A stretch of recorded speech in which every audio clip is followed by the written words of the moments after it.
Well, that just happened. um, so, if you don't know, I think what is today? Wednesday? It's Monday night. Trump's house in Mar-a-Lago, wherever that is. What's that, Florida? I don't know. I'm very informed. Was raided by the FBI. So this is the same people never, who didn't really do much with Hillary and her emails. This is the same people who haven't really done anything with, um, uh, what's his name, Hunter Biden and all his shady stuff. Um, but they're willing to raid the former president's house. Um, and wow, what times to live in.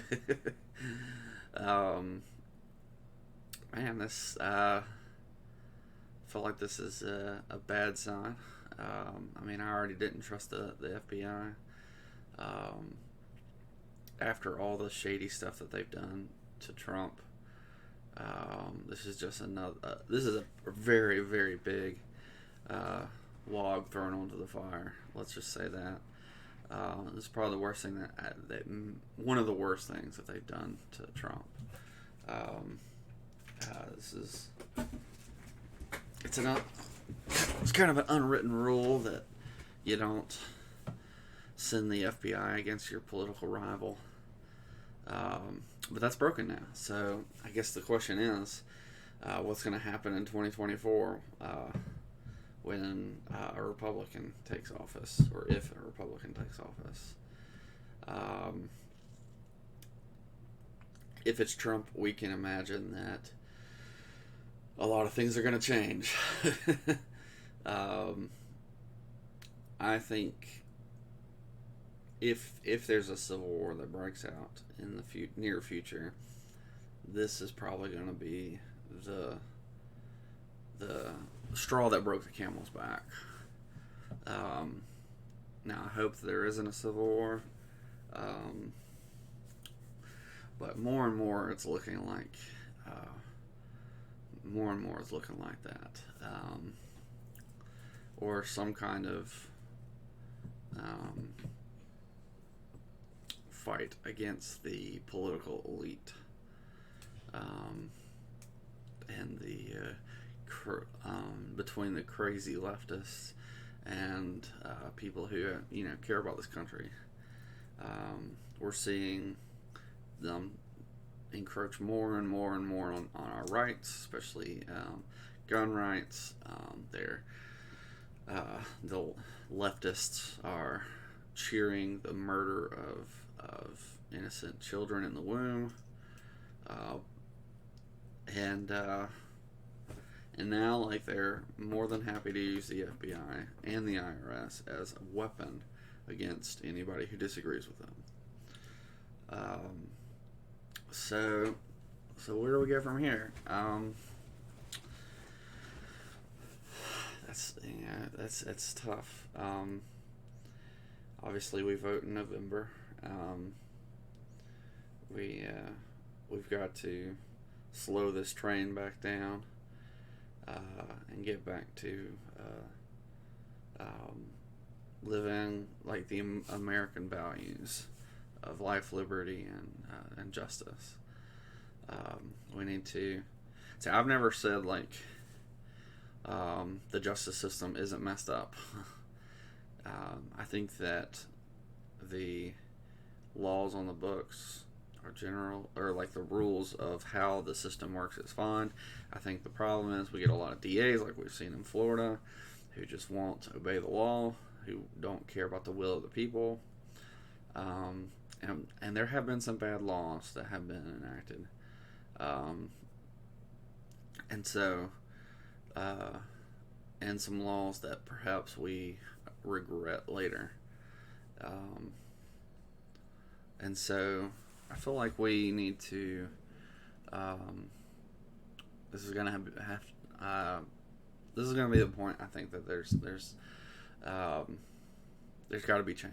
We need to I'm not going to say we need to get rid of the FBI. I still think the FBI can be good as an institution itself. The problem is I have zero confidence in the people who are running the FBI. So I'm not really down for defunding the FBI. Although, give me a risk argument. Tell me why you think we should get rid of the FBI in general. Tell me why it's not something that is useful for the protection of our rights, for the protection of people. I do think having a federal investigatory group is fine, but I don't trust the FBI right now. So because of the people who lead the FBI, so I'm all for cleaning house, and I think that's what needs to be done in 2024. Trump promised to clean the swamp, but really it just felt like he just moved the mud around. There's a lot of swamp monsters in there, and they just got rearranged, or they went underground. And whoever is the next president, the next Republican president, needs to go in there, and they need to fire everybody. We need to get rid of a lot of these bloated, useless government branches. Get rid of all these entrenched bureaucrats who make all these stupid laws that you and I have to deal with, but they don't, because they're in Washington. They're the ones making the laws. They don't have any. A lot of them act like they're above the law. They say you do this, and we're not. We do whatever we want to, and so. But we're the ones who have to put up with all their stupid laws and stupid taxes. And there's a lot of Republicans that I think are just useless. We need to get them out. So there's a lot of work that needs to be done. But I think the FBI needs to be gutted. And if we're going to keep it, we need to find people who are willing to do the job and that are willing to, do it according to the law and the rules, rather than just making up whatever they want to do.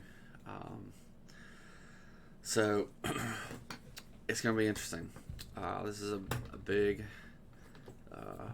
event. I can't help but think of World War One in a lot of ways. Now, obviously, this isn't an assassination, but one of the things that sparked World War One was the assassination of, an archduke or something. Just kind of a seemingly random event, but it was the spark that ignited the war. And I think we're kind of seeing stuff like that going on overseas right now. But maybe this is more with like the Civil War. Like we haven't had any states secede the government, but it wouldn't surprise me if we did. This is this is a big overreach. And I think what we're going to see in the next few weeks, we're going to see a lot of documents that have no real bearing on why they invaded Trump's house. I have a feeling that they probably went in there to find incriminating evidence, not because they knew that or they had any proof there was anything. And by incriminate, I don't mean that he's actually going to have anything that means that he actually did anything illegal. I think what they're looking for is something that they can pin to him beyond January 6th. Because the January 6th, nobody cares about it. It's been going on, I guess. I don't even know if it's still going on, because I care that little about the January 6th hearings. They're useless charades that have no bearing on reality. And everybody knows, everybody's opinion's already formed on January 6th. There's nothing. They haven't given anything new about it. And honestly, most of the country's moved on. A lot like COVID. We've just kind of like, whatever. We don't care. And so I have a feeling that they went in there, and I think we're going to see some things come out of that aren't necessarily illegal, but the Dems are going to twist in order to make Trump look bad. I think we'll see them in the next couple of weeks because they need something coming into November because they have nothing. But it's possible that they'll save some of them until 2024. But either way, this seems like a gross overreach of the government. And it's just, when Trump was going around in 2020 in 2016 saying lock Hillary up, nobody thought that he would actually put Hillary in prison. She deserves to be there. But everybody knew that the story was basically over, that they weren't going to investigate her. Why? Because there was a stupid unwritten rule about not investigating your political opponent. And it's not necessarily a bad rule. But now that it's gone, I expect to see Republicans take the offensive. Now there's going to be a bunch of weak Republicans who don't want to do anything because they don't actually want to win the culture war. They're just there, to keep their office. So they say whatever they want, just to stay in office, and then they fold when it's important. But by the time election comes around, everybody's forgotten about them folding.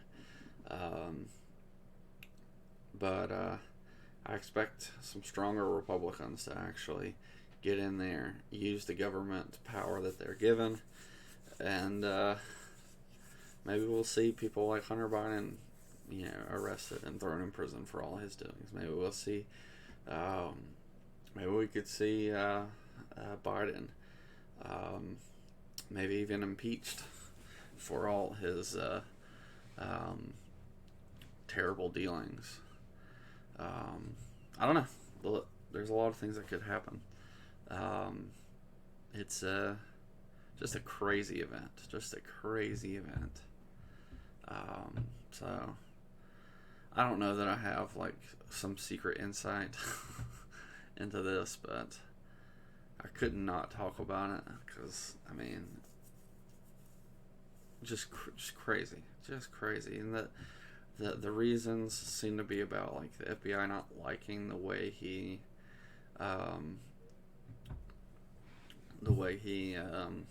stored confidential documents, allegedly confidential, or classified, I should say. But it's like Trump could have declassified it and taken it. Like, what is in those documents that they don't want us or Trump having? Now I want to know. I think a government with more transparency is what we need. We need a government where we don't have all these secret classified documents that nobody gets to see. Like, we need to see Epstein's list. We need to see all these things. I can understand the need for some secrecy so that the justice principles get carried out properly. I can see some secrecy for like how the military is going to move to protect us, to keep us safe from foreign threats. I can understand that.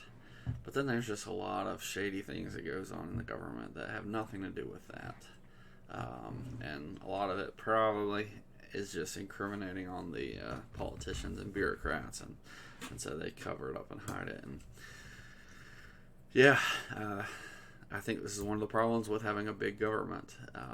You get a lot of bloated corruption that's hidden and held back. And again, it may not be anything in that field, but we don't know. What is on these documents that's so important that the FBI has to raid a former president to get? How is that How is that possible? Like, what is so important in these documents that you would break, decades of unwritten rule of how the political game works? So, this is a big moment. This is a unwritten rule, and once broken, it can't be unbroken. Um, this really does change a lot about how our politics work. Now, whether the Republicans will continue to be hapless and just pretend to play a game that's the left is no longer playing, or if they'll actually be like, "Oh, we're going to keep up with the new rules because this is how we were playing, but it's a different game now." I mean, you've broken the rule. We're in a different game, and we're gonna win. um, which is an interesting discussion to have. Like, at what point do we become our enemy by playing by their rules, or do we stay the good guys by adhering to a higher standard? And I think there's some interesting arguments for both as to which side we're getting to as Republicans. Maybe I'll talk about that at some point, but all that to say, I think that not everything can be applied as uh, inherently evil, and so if something's not inherently evil, then it's fine for you to use that as a tactic. That doesn't mean that it was right for the other side to break the understood rules. So that's a short version of where I fall on that. So, anyways, let me know what you think. It's a lot to process. Some of you might be smarter than I am about what's going on and maybe the ramifications of this, but I just figured I'd talk about it because I mean it's all the rave. So let me know what you think. Catch you next time. Peace.